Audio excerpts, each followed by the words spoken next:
Hello, hello. Happy New Year, everyone. Happy New Year, Dr. Frederica Brooks Davis. Happy New Year, Pastor Byron. I'm How excited are for you? I'm well. I'm well. Despite all trials, tribulations that we have had to go through and endure, the Lord is good, and I am just happy to be with you for our first pastor and therapist for the new year. Woo woo. Woo woo! Our first pastor and a therapist for the new year. We are grateful to all of you, our viewers now, and those who will watch later for joining us. We are excited about starting our year off. Pastor Byron is leading us beginning in January, and we'll turn it over to him. And in case you don't know who we are, if you're just joining us for the first time, my name is Dr. Frederica Brooks Davis. I'm here in the state of Maryland. I am the executive director of the Restoration Center. Today is my 14th anniversary in this position. Woo woo. And so I'll now turn it over to Pastor Byron, who will share who he is and where he's joining us from. All right. Yes, I'm Pastor Byron L. Benton. I am blessed to be the senior pastor of Mount Moriah Missionary Baptist Church here in the great city of North Charleston, South Carolina. And I'm the pastor in the A Pastor and a Therapist. We talk about real life issues and hit it from our varying perspectives. We embody kind of different seasons of life, genders, and a number of other things. And today is really going to be one of those dynamics because we are talking about single and secure navigating dating and cuffing season. Ooh, ooh, because it is cuffing season. And it's real cold. It's real cold in a lot of parts of our world right now, especially United States. Also, we want to make sure we be remiss if we did not mention all of our brothers and sisters, friends, and family who have had to deal with these wildfires in California, dealing with things on the West Coast. And so our prayers are with them. And we're looking to be able to hear what kind of aid and support in the coming days can be done. For those of us on this East Coast, though, it's mighty cold. And if you're single, we know that this is what everybody calls cuffing season. In this, we're going to talk about the unique challenges and joys of being single, navigating the dating world, woo, woo, woo, and understanding the phenomenon known as cuffing season. I'm going to, of course, approach it with some biblical wisdom. We have the good doctor who will help us from a psychological standpoint. Spoiler alert on this. I have been married for 12 years. So personally, I have not been single for a good minute. Dr. Frederica, I'll let her share who she is as it relates to what she embodies in this whole dating world, coupleship, etc. So just to put it out in Front Street so that you know where we each are in this personally. Dr. Frederica. Thank you for that, Pastor Byron. So I am currently single. I am a widow. So I have been married. I am a widow, as I stated. So I've been single, married, a caregiver, and now a widow who's single and dating. So I've done in my short time on this earth, I've covered quite a span in terms of the relationship scene. So we're gonna kick it back to you, Pastor. All right, so let's dive into this issue. As always, hit up the chat section with your comments and your questions. We really want this to be a helpful, but also a riveting conversation. I want to kick it off by first stating that from a biblical standpoint, singleness is not a curse. It is not a curse. It is an opportunity instead to fully focus on God and learn who you are in light of who God is. When we are single, we have an opportunity to spend more time with God, spend more time working on our spirituality and our spiritual walk, more time getting to know who we are. It is very difficult to get to know who someone else is and to get them to get to know who you are when you don't even know who you are to share with them. And so to add some scripture here, Paul made this comment to the Corinthian church in 1 Corinthians 7:32. where he explains that the unmarried can devote themselves fully to the Lord without distraction. Use this time to cultivate your gifts and to deepen your faith, because once you have to really focus on the needs of others, you won't have as much time to explore your own needs. When I was single, and because I did not get married until I was 30 years of age, when I was single, I went on dates with myself, nobody else. And I don't, and I mean, and I'm not on my cell phone. I'm not, just playing games. I'm really sitting there getting to know what I want, what I like, exploring other things on the menu, taking trips, etc. All right. Jesus himself, for those of us who are believers in Christ, Jesus himself was single. Yet he lived a full and impactful life, a life where he really was connected to community and about building community. His example reminds us that your value and your purpose is not tied to your marital status, but your identity in God. I'm going to say that one more time. My identity is not tied to my marital status. That's important even for people who are married. If your identity is tied to that relationship, then that relationship begins to define who you are, and it will have impacts on you larger than it should, because every relationship goes through difficulties, trials and tribulations, pain, sickness, disease, etc. And if your entire identity is tied to that relationship, when it goes through, you won't have anything else to give you the stability you need to push, persevere, make it through. The last thing I'll say about it before I kick it over to our phenomenal psychologist over there is it's also a time where we begin to find contentment in the season that we're in. Philippians 4:11 teaches us to be content in every circumstance. This includes the season of singleness. Don't get me wrong, because I remember when I was there, I got sick and tired of being solo and all that. And you see another folk booed up, and you see other folk coming to church all married and all that kind of stuff. I remember when all my boys were getting married, and I'm a groomsman after groomsman after groomsman, right? But not the groom. I'm paying all this money for all these tuxedos to be in their weddings and all of that. I remember watching my friends preach and being enamored by the wedding ring on their finger, and I did not have that yet. So I'm not saying that it's peachy keen and that you won't have desires and other things, but what I am saying, it is a season where we must seek to find contentment in the Lord in that season, because that season, like all seasons, just builds to the next season that God has for us with whatever it is to bring. Those are my initial thoughts. Let me pass the mic on over to the good doctor. Well, that's what Pastor. So before I begin, I'll first start off by inviting you to post your questions, whatever social media, or if you're on YouTube viewing this live, feel free to share your questions with us or comments. So first, I will say basically what you talked about. I fully support, and I always encourage clients to embrace being single. So it's not just bracing being single, but it's also intentionality. And what do I mean by that? When you're single, you can choose to say, okay, I don't like the fact that I'm single. And that might be real for many of you. Before I got married, I enjoy being single. And I just didn't say that for the sake of saying that. I also was not that single who was like, Jesus is my husband. I didn't believe that either. Because I believe that Jesus had a man who was walking around here on earth who was going to be with me. So let me be very clear. That wasn't me. But I'm saying there are those who are believers in Christ, and that is your story. It just was not mine.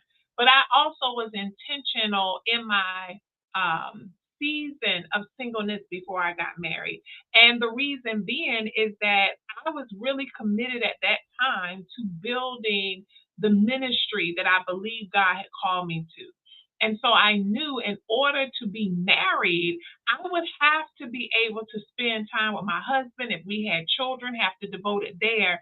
And so it was intentionality that in this time in my life, I'm devoted to building the ministry that God has called me to, which was taking a lot of my time. But then there came a time when I said, okay, I'm single. I want to be married? Yes, I want to be married. What is that going to require? And so in my time of singleness prior to marriage, I was very intentional about taking trips in and out of the country by myself. I was intentional about going on dates and finding out what I liked. so that as God was preparing me and my future spouse at that time, that when we came together to date, the gentleman that I dated through that time, I could say, yeah, I like this. No, I don't. Like, so again, it was intentionality. So it wasn't looking at what I was in tons of weddings. Oh my God. Bridesmaids dresses, maid of honor dresses. And I was happy for the people who were getting married because I wasn't ready to be married in those years. Now, at the point in which I was intentional about marriage, it means then I couldn't spend as much time at work, right? So then I got to focus, go out so I can meet people. But again, that's another season of intentionality, right? So when God did introduce and timing was right, and I connected with my husband, things were going well. And God, I could see where God blessed me for that intentionality. Now, if you're not intentional, does that mean God won't bless you in that way? No, that's not what I'm saying, right? This is not black and white. There's gray areas in this. Everybody's walk is different. So please don't take it literal in that way. But I would say from a psychological perspective, there Pastor Byron started with a gift from a spiritual Christian perspective, from a psychological perspective. This time you can choose January 2025. If you are single and your desire is to be married, you can choose to say, I'm going to lead this time in my life with intention. I'm going to clear up some things in my life. If I want a man who looks a certain way, then take a look in the mirror. Do am I looking what I desire, right? What I want. Am I attracting that not just from a physical perspective, but mentally and intellectually as well? Pastor Byron?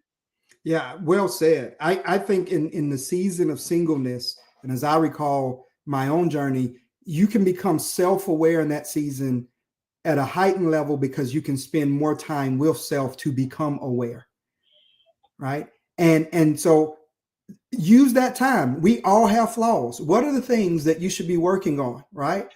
From a practical standpoint, like how's your credit, right? How's that going? Put some work in there. How's your health physically? Are you spending the kind of time working out and exercising things that you want to do? All the things that when you're single, and we should know there's a difference between being single without children versus being Sure. single with children. Because when you're single without children, right, you what we're saying you can really do. When you have children, well, now you do have some other lives that are dependent on you, and you are having to make sacrifices. You are having to spend more time with them. But for those who don't have small kids and you're in a season of singleness, embrace it because it is an opportunity that you probably will not have again. You won't have, at least if you do, it won't be like it is now, right? Right now is the only time you have right now and all the dynamics that make now now. And so, what are But the areas of your life that you want to focus on? Go ahead. I was going to say here, and I know we're talking about singleness, but if you happen to be watching and you're married, no, you're not single. But I want you to hear what I'm saying. It is equally important that when you marry, that you find some time to be alone with you. And then if you are a believer, that you have time to be alone with God. So, no, when I was married, my husband, if he wanted to go out and do things with his boys or he wanted to be by himself, that was his time to recharge, right?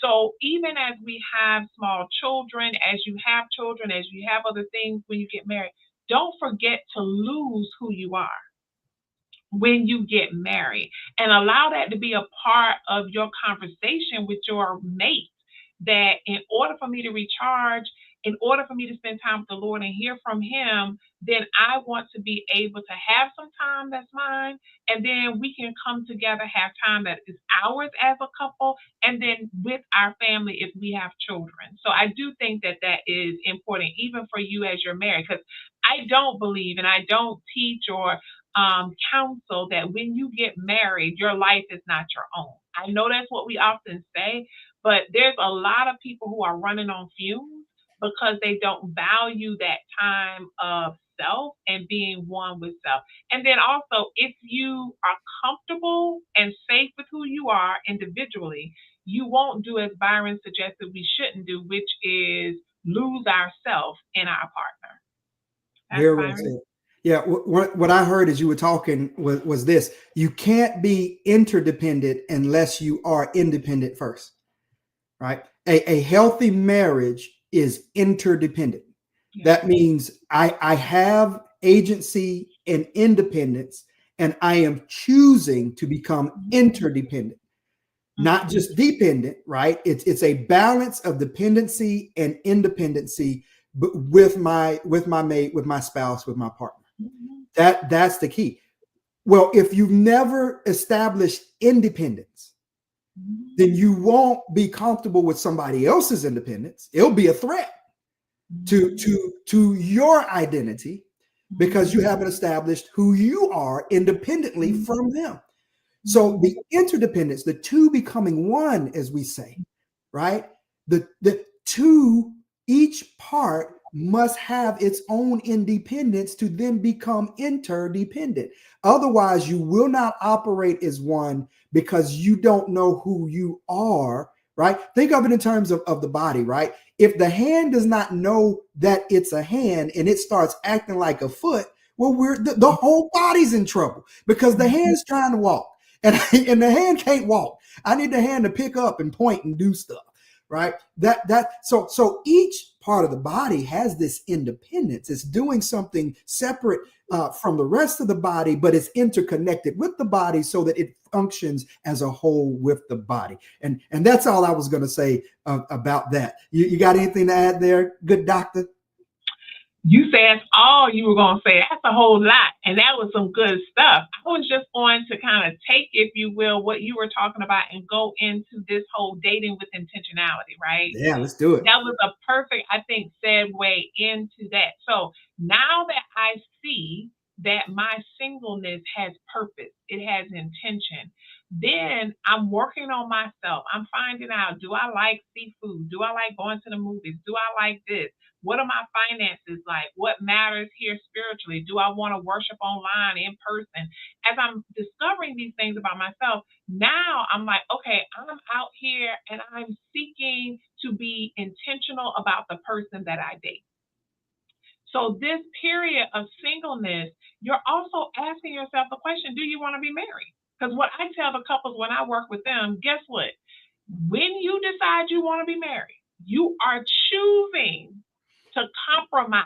When you are single, you don't have a compromise, but you're choosing to compromise for the balance of your life. And so, in that regard, when you are dating someone with intention, one, do you want to become married? Because that is going to be one of the questions that you can talk with someone about when you meet them. What is his or her goals? Like, are you all compatible in that way? Do you want to have children? What happens if we try and we can't? Are we both open to adoption, surrogacy, other things? So, again, it's all about intentionality. If we both have homes, are we going to merge our homes and sell them? Are we going to purchase a new home? Are we going to live in someone else's home? Cars. Like, so how does your potential person that you're dating, how do they see life? What often tends to happen is we meet somebody out at the bar, we meet somebody at the movies, we meet somebody in passing. We jump so quick into enjoying the activity, which is external of us, that we spend no time ensuring the internal man or woman is enjoying the connection that we have. So you find that people will date and everything is surrounded around what they are doing versus spending time and intention with each other to make sure that this is a solid union, that what we are doing makes sense based on our individual and collective goals.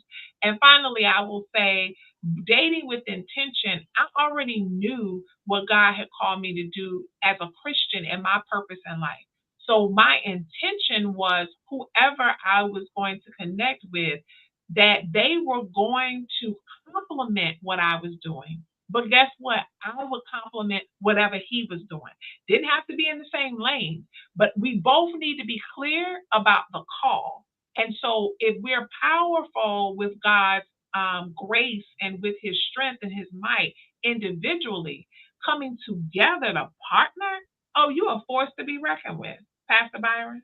Well said. I hate to bring this up as an example, but it's a true example. I know people who were running from their call and got married while they were running, and then came to accept their call and purpose after marriage. And guess what happened to that marriage? Yeah, It did not last. that's correct. I know one person. I did not plan to get married to a preacher. I'm out. I did not plan to get married to someone who was this committed to the church, etc. I'm out. It is very important to align yourself with your purpose prior to aligning yourself with somebody else. For better or for worse, to death do you part. It at best, right? If things work out, it's still going to be quite turbulent the majority of the time, right? So it's about dating with purpose, which means as I'm dating as a single person, right? Then I need to make sure that how I'm dating and who I'm dating aligns with the purpose God has given me. And that doesn't mean that you're not going to make mistakes, right? While you're dating, that's time to make mistakes, right? That's some how you learn. Lord knows I made my mistakes back in the day. But you learn and you grow from that. You pray and you seek God and you go, okay, I realize that this does not align with purpose. When some sage advice that was given to me, I wish I could remember the book, but I was a latter teenager when I heard this principle, was that you don't date potential. We tend to see somebody and we see what they could be, and we mistakenly believe what they could be for who they are. And you've got to realize that some people, what you see, they may not ever realize the potential or even have a desire to realize the potential that you see in them. And don't be that person that believes that you're going to make that happen for them, because you cannot make anybody else's potential happen for them. They are the ones that have to pursue that for themselves. You cannot be the intermediary between them and God. They have to pursue God for themselves. You cannot be the intermediary between them and a therapist. They have to pursue therapy for themselves. You cannot be their therapist. Even if you are a therapist, they have to pursue that for themselves. So you want to look at the characteristics of the trajectory based on where they are, that it seems like they are going, not what they could be doing or where they could be going, but based on what they are doing right now, where they are going. You know the scripture that's so common for this, Dr. Frederica, I know you know it. 2 Corinthians 6:14 warns us about being unequally yoked with others. This is not just about faith, it's about shared purpose in life. Right? We could be of the same faith. We could both be Christians, but we may not be aligned on what it means to live that out. I'm waking up and wanting to go to church and I'm wanting to pray, and you're like, oh, it don't take all that. I ain't, no. Well, we both believe the same, right?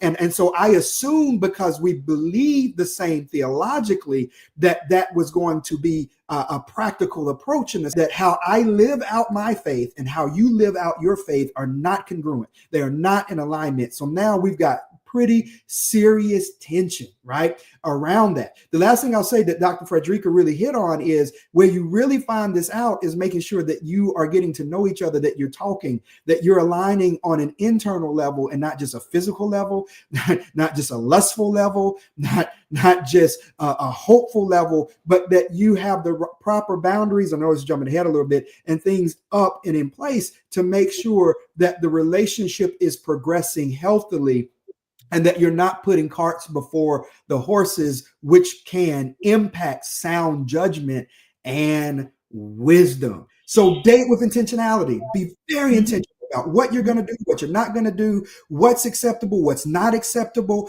and what falls in line with the purpose God has already placed in your life as you understand it. That'd be what I say. That's a whole lot.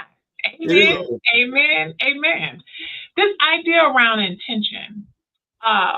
When we are dating someone who has potential, it really, Pastor Byron, I believe, is not always about the potential we see in them. A lot of that is about what we believe about who we are, right? Unfortunately, in our life, we have found that men and women have found themselves growing up in a situation where they're the rescuer, They're the ones often as children, you've cared for your parents, you've been parentified. There are different things that you've had to do in your life that has taught you, you believe in, you can fix in and everything. You have your cape on, and so you are beginning. What happens is energy knows energy. You're out here in the world, and really what's happening is intellectually you say you want a provider. You want that Christian man who loves God, and he loves the church, and he's going to love you the same way. That's what you say you want. In actuality, if you take a snapshot over your life, what you find is you found someone who needed someone to take care of them, right? Because you didn't do the intention in your singleness to, to stop defining yourself as a rescuer. In the dating life, it transfers over. So now you are out here unconsciously, unintentionally looking for somebody to rescue. Let me see who over here on the side of the road. And when that person comes along and they have a need, that's home for you because you found your value and your self worth in taking care of other people. So now you find yourself as you taking care of your family. You out here, boundaries, I know we'll talk about later. You're everywhere, doing for everybody, and that's where you find value. Now you get married. And guess what you're doing? Doing the exact same thing. So then you say in counseling, well, why can't he do? Why can't she do? Well, that's not the person that you opened and you allowed to come into your life. So that's why it is important to date with intention, one, but it's also equally important that as we are dating with intention, that we make sure that the people we attract are exactly who we need in our life to help us be able to then move forward. And then finally, I will say if you are a believer, it is really important that at some level, you and your partner may not be at the same level, but there are some things you both need to believe because you never know when you'll find yourself having to be a caregiver. And I will say here, personally, I became my husband's caregiver 3 months into our marriage. My husband was sick with a brain tumor, right? So let's say he married someone who he was a believer, they were a believer, but really they didn't know how to activate their faith. They didn't know how to call on other people to intercede. And then what you find out is this person really doesn't believe. Like that would be extremely difficult if you're facing life and death, literally, to only find this person that you've been hanging out with, y'all enjoy going here and there. But when you in a crunch, you cannot call on your partner, your spouse to be there for you. So I encourage you date in all seasons, right? As you're dating with intention, see how your partner shows up in all seasons of your life to the best of your ability so you can make wise decisions. And Pastor Byron? see how they show up for other people, right? Yep. See how they're showing up for their parents. See how they're showing up if they're blessed to still have their parents or a relationship with their parents. See how they show up for their mother. See how they show up for their father, for their siblings, for their cousins. Um, See, just observe their friends, other relationships that are long term, caring relationships. See how they show up in what ways, especially when things are difficult. And as Dr. Frederica was talking, she reminded me of how this caregiver tendency plays out, and a lot of times, Dr. Frederica, those of us who have that approach, it's really, if you need me, you then you'll love me. And so there has to be some kind of dependency where you need me. And in the event you don't need me, you just choose to love me, you choose to be here for me and with me. Then I'm very uncomfortable with that because I need there to be a dependency. Because if you like you, I feel like you'll just leave me or you'll walk away if there's an actual choice. And if that's where a person is, I want to encourage you to get with a really good counselor who can help you begin to work through and process through that, and why it is that I feel like there has to be a dependency, a need in order for there to be love in this relationship. Can I And jump in right here and give yeah, a most recent jump in, example? I mean, I was really being silly on Facebook, but it was real, right? The other day. it was. So recently, the DMV encountered snow. Most snow we have received in a couple of years, about 7 inches, right? And the DMV is not where Um, you go to get your license, everybody. right. So the Washington D.C. metropolitan area, that's Northern Virginia, Washington D.C., up through Baltimore. Yes, for those of you who are not in this area. So we received snow Sunday night, this past Sunday night through Monday. So I look out my window and I'm like, oh my goodness. Maybe I should have stayed on a dating app a little longer so I would have had some help shoveling this snow. Now, when we talk about need, right, the reality of it all is as a single, before I was married, I was taking out my trash. Do I need to be married for that? I was shoveling my snow in Michigan when I lived there, shoveling my snow in Maryland living here. So, do I need putting gas in my car? Do I need to be married for those things? No, I don't. But I also like those things when I'm in relationship with someone.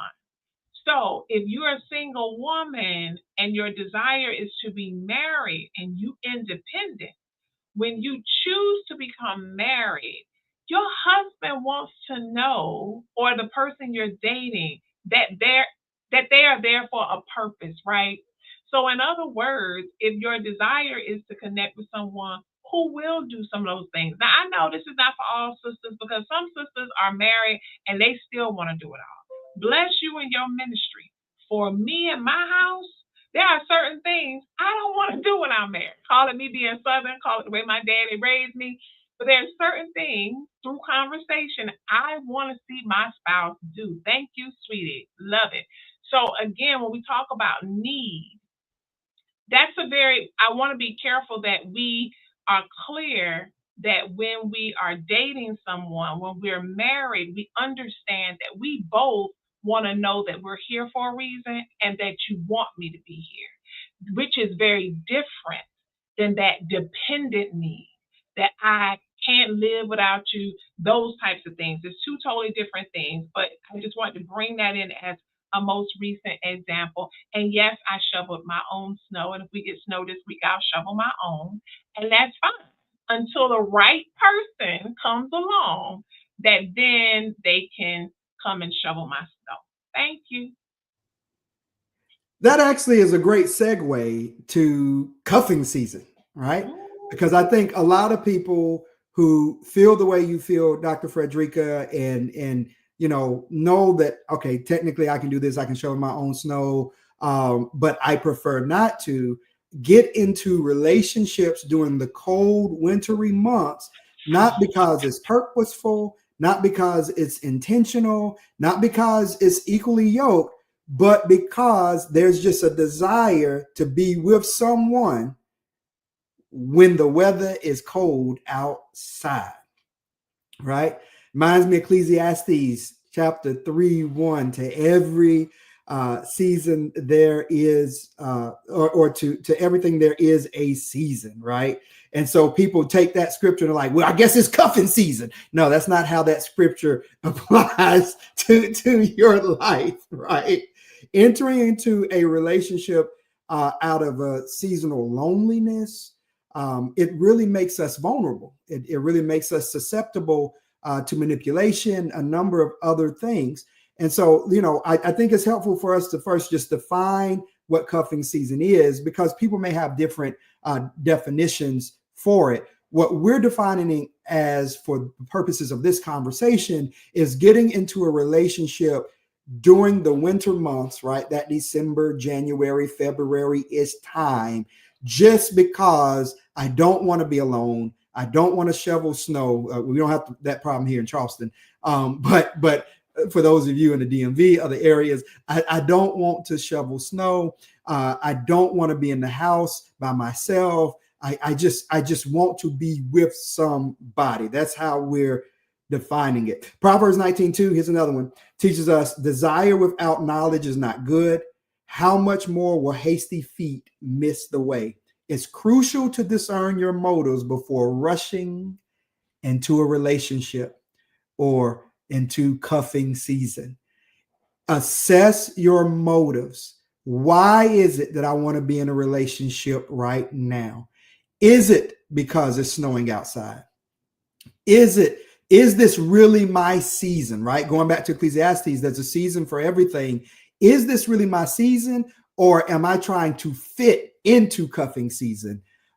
And I'm really out of season for that. Really, though, it may be that I really need to be focusing on some other things. I may not be ready, right, for a deepening relationship. And so now I'm going to waste the winter months in the wrong relationship when I could have come out of the winter ready for the summer, ready for spring, because I prepared all winter long for a purposeful venture into the next season.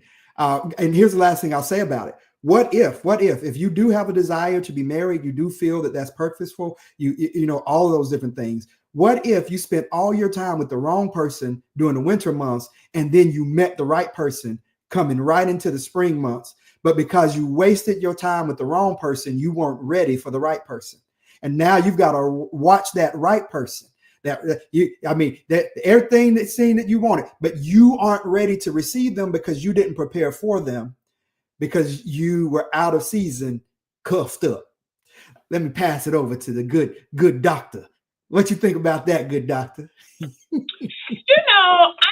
that I totally agree with everything that you said, Pastor Byron. And I think it goes back to intention.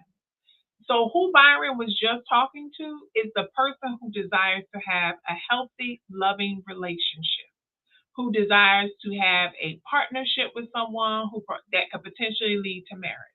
Now, there may be those of you who are watching and you're like, I'm good with cussing. I know what it is. That's just what it is. And I'm good with that. Well, this is real. This conversation now really isn't for you, right? So if you're that type of person who says that it's wintertime, I'm gonna get my boo, we gonna snuggle, I know what it is, and when the spring comes, we part ways and we move on. Certainly, I'm going to say that there's some things behind that for both men and women. But that's a whole different discussion, talking about other things that kind of leads to that, right? Not my opinion, but we know from research in my over 30 some years now of doing therapy. So some people are able to live in cuffing season year after year after year, and it appears that it does not impact them at all. For some people, it doesn't because emotionally they turn things off. But again, different conversation. So, yes, for those who want to be married, we encourage you to not focus on cuffing season. Let me also say to you this as it pertains to why it's important to have interdependence. If during cuffing season, let's say you're like, I just want to cuff with someone so I can feel warm and so that I have somebody to shovel my snow and so I can drink cocoa together because I'm going to be at home more than I'm going to be out in the street, right? Your motives around why you're doing what you're doing are not working in your favor. Because what happens, even if you cuff with someone, you eventually date, you get married at some point in a marriage, one person is going to leave before the other, unless, God forbid, something tragically happens and you leave this earth together. So there are a number of people who get married, and as a result of, I need this person to do this, or really it's selfish, right? So, yes, I put on Facebook, maybe I got off the dating app too soon. Why did I say that? Because I didn't want to get out there and shovel that snow. Did I get out there and do it? Yes, it's great exercise, it's whatever. But had I had someone who believed as I did, now I'm not saying if a man was there, he would have shoveled snow, because all men, that's not what they do. But I'm saying someone again for me intention. And let's say I was dating someone and he was there to then shovel snow. Fine. But your sole purpose for being there is not to shovel snow, right? Because guess what? After cuffing season is over and you're no longer wearing your sweats and you need somebody to warm you up and you ready to now put on your bikini or your bathing suit and go to the beach, then what do you tell this person? Did you not just use them for your own personal gain? And guess what? For those of you who saying, well, we both know that this is a shared mutual thing. Okay, but ultimately, if your desire is to have more, then sometimes you gotta wait a little while. And in that wait, you're not just sitting around waiting. You're being intentional, Pastor Byron. You said a lot there because we don't really like to wait anymore for anything. My 5-year-old, oh my Lord, helping her to understand that you have to wait for something is it. She thinks she's in pain. I mean, just excruciating pain.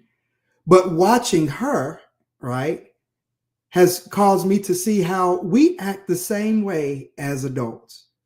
And so we make everything a I've got to have it right now type of thing. I need Amazon. If Amazon Prime can't deliver this today or tomorrow, they are worthless. When we used to live in a time, at least if you're my age and older, you can remember a time before there was Prime. You can remember a time where stores closed and weren't open as long as they are now, and they didn't have things in stock. Like I remember a rain check, right? Where you went to get something you needed from the grocery store and they didn't have it. And so you got a rain check so that you could come back and get it when it shows up. And God believes, as James tells us, that we have to let patience work its perfect work, which means there is a work in us that patience has to do to develop us and grow us in each and every area.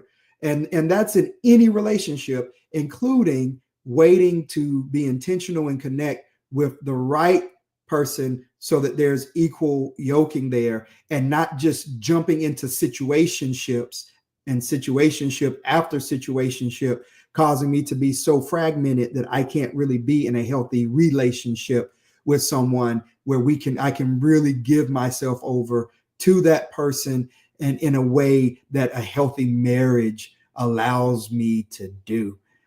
So beware, y'all, of cuffing season, because there are some people out there who they're on the prowl. They're looking to manipulate. They are looking for vulnerability. They are looking for the opportunity, right? They're on Facebook, and as soon as a post happens, like Dr. Frederica put up, they're like, "Oh, let me slide on into the DMs, right? Let me go ahead and shoot my shot. Let me Steph Curry it up in here." All right, that will happen, and if you are in an incredibly vulnerable moment, right, you'll find yourself possibly having some significant regrets of how you spent your time and your season. Yeah. So maybe that's a good segue because we're quickly closing out this hour to kind of move into, well, what are some healthy boundaries then that I need to put up in order to make sure that I'm not getting myself into trouble. And one of the things that I would say is realize a red light is a red light, a red flag is a red flag, a yellow light is a yellow light. It means caution. Don't just speed through it. And realize that green lights are green lights, because sometimes the lights themselves set up some of your boundaries, right? If you're going to an intersection and the light is red, you stop. Or there could be a catastrophe that happens and that could possibly even cause loss of life. If a light turns yellow, you know that you've got to be cautious right now. Or if you see a flashing yellow light, you've got to be cautious. And then you also have to make sure that if it's a green light, that you go. If you stop at a green light, you may cause an accident. You may, if you stop when you're supposed to go, you will miss an opportunity in your life, and it could actually be detrimental to yourself. And so it's important to watch and pay attention and to discern the signals. And I think if Dr. Frederica agrees with me on that, we can kind of talk about some lights. We can talk about some flags. But let me check in with her first and see if she even agrees with me on the signals that come, because people definitely be sending up some flags. Agreed. I agree with you. All right. So I got one. I got one. If someone tells you they're not ready for a commitment, red flag. I mean, listen, that is one of the big, it does not get brighter or redder than that. If you go out with somebody, I said this in a sermon a couple weeks ago, and they say, this is great. I like you. Oh, you're everything. You're this. I love your spirituality and blah, blah, blah, blah, blah. What you about? I'm just not ready for a commitment. Listen, put that car in park. They turn the ignition off. I am telling you, that is a major red flag. What do you think, Dr. Frederica? I agree. Why is it a red flag? It's a red flag because our goals don't align. It is not a red flag. And I'm saying that this can be true for men and women. But I will say that majority of the time, just by our differences in how we're made up, women often internalize that. And it becomes this whole thing. You go down this whole path of he didn't want me. I wasn't pretty enough. I wasn't, and I'm not saying this doesn't happen to brothers, but if you meet someone and they on the outer look like it's somebody you enjoy their company and they say, I don't want this, thank them for telling you the truth versus lying to you to use you to get what you want when at the end of the day 6 months later the result that you would have gotten a month in is the same one down the line. So I totally agree. Because it's not about you, it's about them. They're the Yeah. ones that said they're not ready, Yeah. right? And also don't believe you can change their minds, because it's not about you. As a matter of fact, you know what may change their mind? You leaving them alone, because they need time to sort through that. And if you put them in a position where they can have their cake and eat it too, there is no motivation or incentive to change whatsoever. And so, in the instances where I have seen it work out, it's worked out because the person accepted the boundary, the red flag that was shown, and then began to move in that way. And it forced the other person to go, well, let me sort through and begin to think about what I really want, because I really like this person. And I realize that I can't have them being where I am. So I need to change where I am if I really want to be with them. It's a red flag. All right. Let me say to you there. So this is interesting. Byron knows this, but in the instance of my husband Teddy, I can remember we both worked at the same church at that time. And I remember I wasn't in this space, remember, about intentionally thinking about marriage, seeking someone, making myself available. But I remember one day seeing this brother at the elevator. And I remember his hair was all over the place. And so he was trying to holler, and I was like, oh, Lord, who in the world is this? I remember saying that. I remember that, right? And so then later, years later, I'm in a different space, seeking to do what I need to do. And lo and behold, the same person who I said that about is the same person I ended up marrying. What's interesting is that when we were dating, he recalled that moment. And he said to me, Frederica, I am glad that you did not give me the time of day because the man I am now is not who I was when I first tried to holler at you. I will never forget that. But it was two things that happened. I was still in process, right? So I didn't see him. He saw me, but he wasn't ready for me. I didn't see him in that way, but I also wasn't ready for him. You understand what I'm saying? So at that time, God time lapse.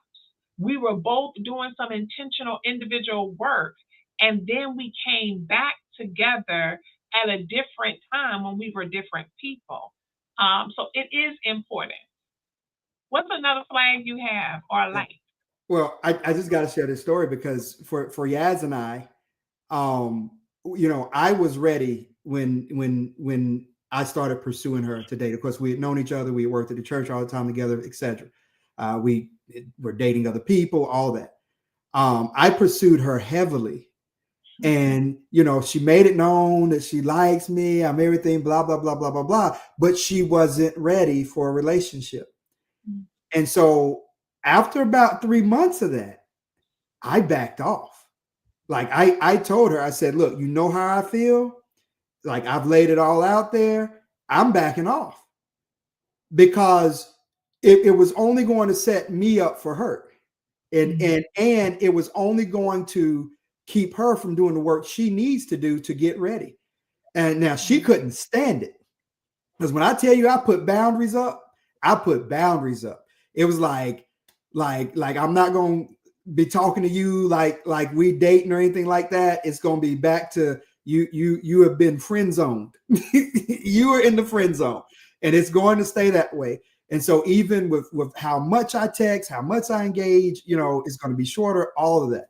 But it forced her to do the work because ultimately, and it's interesting when things finally went down the road on this, of course, when we then got together, we moved pretty quickly. But what was funny was what really made her think about it was, all right, I don't really want to lose him. And so let me do the work. Now that I realize I don't want to lose him, let me do the work I need to do to be able to be with him. And so she can't speak for herself because she's not here. But that's the story. She doesn't like that part of the story, but it's the truth and she can't turn it down. All right. Another red flag, controlling behavior. If they exhibit controlling behavior, y'all just started dating, they got to know where you are all the time, who you with all the time, what you doing all the time. And they've always got to be with you. You can't have any independence. I think that's a red flag. What you think, Dr. Frederick? I think it can be. I also think that it can be a flag of insecurity, right? So for a man or a woman, if you were in relationship with someone who cheated on you, that the reality is it's an indication that you may still have some work to do because you're not trusting your partner. And it really isn't that you don't trust your partner, it's that you haven't worked through the hurt to be at a place where you're open to trust someone else again. So the red flag is more or less about you than it is anybody else. I mean, my husband was a professional musician and did other things in the music industry. And what I always told him is I'm not gonna be the one to check your cell phone. I'm not checking your cell phone. I'm not checking your email. Because at the point in which I feel the need to do that, the problem isn't with the women, it's with you. And so that's what I believe in any man that I date. And I feel they should feel the same about me. You should never, in a relationship that's healthy, if both of you all are emotionally well adults and you've agreed to be together, the last thing you need to be thinking about is where you going, who you with, what you doing. Now, if we're inquiring from a safety perspective, like what are you doing today? That's very different because it's different. But what Pastor Byron just referenced in terms of where you going, I need to see. Let's get some air tags and put in each other's bag. No, how about no? Mhm. Yeah. Yeah, you've got to be able to trust. Love is patient, love is kind. And again, it's not fair for you to put somebody else through a lot of unnecessary hoops because you're not working through your own hurt. You're not addressing that. And so you'll end up punishing them for something somebody else did. And if that happens, you may run the risk of losing them because somebody else is only going to take that punishment that's undue emotionally for so long because they can't make up for it. They weren't the person that did it. Nothing they do is going to resolve it or be good enough. Mhm. because they can't fix that. It's Mhm. important that we all, again, we begin to recognize, right? That's the power of going through the dating in those phases. When you start dating someone and you start noticing that you have these urges, the sense of control and all that coming out of you, like, that's a place to do some work, right?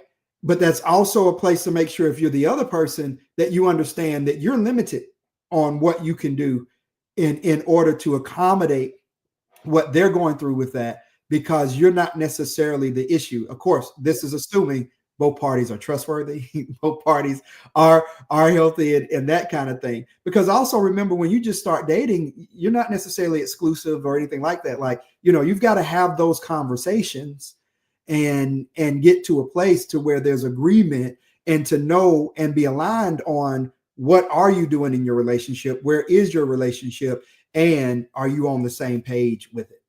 Yeah. So we have had a whole lot to say in this first session that of Yeah. 2025, and the time is already upon us. And there It were other is. things we wanted to share with you. But I would like to, Pastor Byron, some of this I think we'll pick up with on Thursday.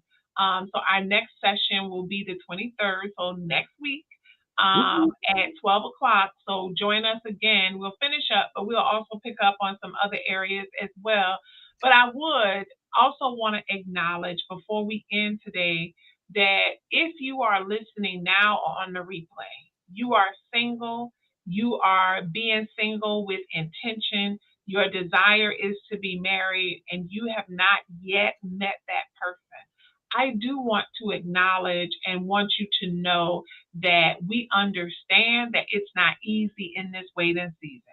And so we know that there are singles who are doing everything. They are being intentional, they're enjoying it, but they still want a life partner, regardless of age, but particularly of men and women who are in their 30s, 40s, and have never been married, that your desire is to have that in your life. So we do acknowledge, and I know we have clients that really are having challenges in that area. They've checked the boxes and still they're waiting.